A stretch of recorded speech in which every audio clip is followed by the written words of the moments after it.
Wharpenga o lang malava. Ya, susuri sungan kamakai. Whapealo a kiulangi. Le ainga sang koloi. So kai koma le usoli. Le lako makua ya kang vasa.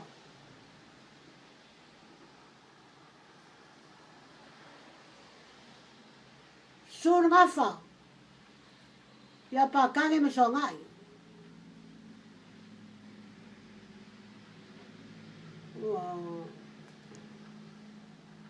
Le usoli a Maria koa. Sunga ya kuilaipa. Pape ainga. Elok pela wa uya. Ya. Susua lo kamale lang. Kuyoki mar ko ingafo. Mar muri ang kere. Ala kai sa fwa mua mana ko foi ku ainga. Ke vanga mar fale o. Funga maunga. Upu ya tali muyanga.